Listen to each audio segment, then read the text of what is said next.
Welcome to facial taping.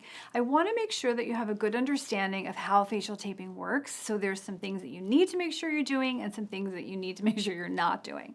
So the things that you do need to do before you start using any facial tape, always do a test strip. So you're just going to literally cut a small section of the tape and you can place it on your inner arm and leave it on there for about 10 to 15 minutes. Everything's good. Do the same size just on your cheek. Right? And you're going to leave it on, again, 15, 20 minutes, just to make sure you're not having a reaction. So I always recommend that first. You also want to make sure that you're not doing just any type of tape. Body tape is not appropriate for facial taping. There are some types of tape that are great for the face, so make sure you're using those. SpiderTech has a great sensitive, and Kinesio has a gold light touch. Both of these are perfect for facial taping.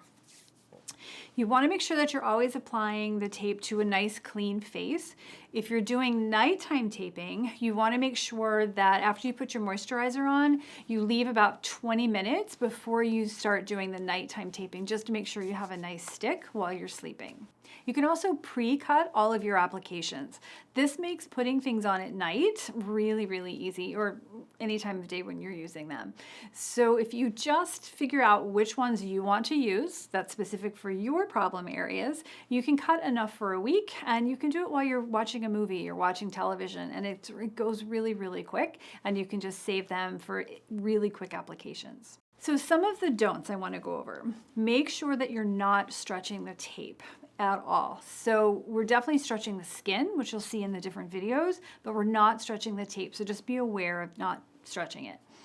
Also, be sure that you do not create wrinkles when you're taping. So if you have two applications, that there's no wrinkle in between them, or if you're around the eye, that you're not seeing wrinkles in between the lymphatic, right? Because we're not trying to create wrinkles. That defeats the whole purpose. So if you're seeing maybe on the cheeks that you're getting wrinkling in between those applications, it's not a problem. Just reapply one of them so that you don't have those wrinkles. When you're removing the tape, you want to make sure that you're not just ripping the tape off. It's really harsh on the skin and you just don't want to do it. So as an example, I'm just going to put this on really quickly here. This is not in any particular anything. Okay, so when you're removing tape, again, you're not just ripping it off. You're going to gently apply pressure with the opposite finger and gently remove that tape. It makes a big difference, so make sure that you're protecting your skin when you're removing the tape, especially with night taping, because it's been on there for a fair amount of time. I want to make sure that you're not taping over any sunburns, rashes, eczema, open wounds, fungal or viral infections, or even if there's like a weird patch and you're just not quite sure what's going on there, just avoid taping. If you've had microneedling, don't tape for about 72 hours. If you've had fillers, do not do facial taping, period. Ever. It's not okay. If you've had Botox, I would want you to wait about 3 months before you start the facial taping. If you are somebody who's getting top-ups on a regular basis with Botox, this is not, facial taping is not something that you should consider.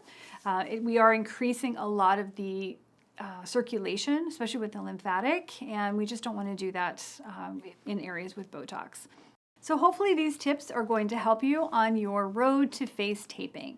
You're going to love it. Consistency is key, so keep at it. And if you run into any problems, contact us at the clinic.